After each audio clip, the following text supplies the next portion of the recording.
किसी के पीठ पीछे बुराई, इस कदर बुरी बात है, इस कदर बुरी बात है, जैसे अपने मरे हुए भाई का गोश्त खाए। छी छी। नेहा बहन, ये तो बहुत ही गंदी और बुरी बात है। हाँ बहन, लेकिन आज के जमाने में इस बुराई को बुराई नहीं समझा जाता है। जहाँ दो चार लोग या दो चार औरतें जमा हुई, बस गिरवत वाला अमल शुरू हो गया। नेहा बहन, आपको मालूम है कि ऐसे लोगों का क्या हाल होगा? नहीं बहन, मुझे मालूम नहीं कि इनका क्या हाल होगा। ऐसे लोग जहन्नम में जाएंगे और वहाँ सख्त से सख्त सजा पाएंगे। अच्छा बहन, मैंने सुना है कि झूठ भी बहुत बुरी बुराई है, झूठ से फरिश्तों को बदबू आती है, क्या ये बात दुरुस्त है? नेहा बहन, झूठ तो तमाम बुराइयों की जड़ है। झूठ बोलने वालों पर जगह जगह लानत फरमाई है। झूठ ईमान को खराब करने वाला मर्ज है, उससे चेहरे की रौनक खत्म हो जाती है, हाफजा कमजोर हो जाता है। झूठी कस्में खाने वाला खुदा की रहमत से महरूम हो जाता है और झूठी गवाही देने वाला मुनाफिकीन के साथ जहन्नम के निचले तबका में जाएगा। तौबा तौबा सबिहा बहन, अल्लाह ताला हमारी ग़ीबत और झूठ जैसी बुरी लानत को हिफाजत फरमाए।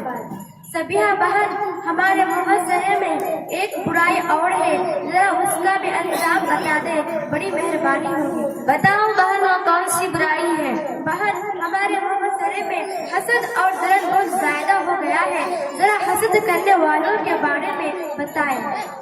नेहा बहन, हसद भी बहुत बड़ा गुनाह है। हसद करने वाले की दुनिया और आखिरत दोनों भी खराब होती है। हसद करने वालों को खुदा की नेमतों का दुश्मन करार दिया गया है और फरमाया, हसद इंसान के नेक आमाल को खा जाता है जैसे लकड़ी आग को खा जाती है। अरे बहन, हमारे पड़ोस में वो सलीमन भी रहते हैं ना, नमाज रोजे की पाबंदी है, मगर ग़ीबत चुगली हसद जैसी उसमें बहुत ज्यादा है। ये बुराइयां उसकी नेकियों को भस्म कर देंगे। तुम जाकर उसको समझाओ कि वो इन बुराइयों से परहेज करे, वरना उसका अंजाम बुरा होगा। जी हाँ बहन, मैं उसको समझाने की कोशिश करूंगी और मैं अपना मोहल्ले शीशा गाछी पौवा खाली में खवातीन का इज्तिमा रखूंगी और उसमें तुमको बुलाऊंगी। तुम जरा उस मौजू पर बयान करना, इंशाअल्लाह बहुत फायदा होगा। तुम कोशिश करो, मैं जरूर हाजिर होंगी। अच्छा, आप घर पर मेरा इंतजार हो रहा होगा, फिर मिलेंगे इंशाअल्लाह। अस्सलामु अलैकुम व रहमतुल्लाहि व बरकातहू। व अलैकुम अस्सलाम व रहमतुल्लाहि व बरकातहू।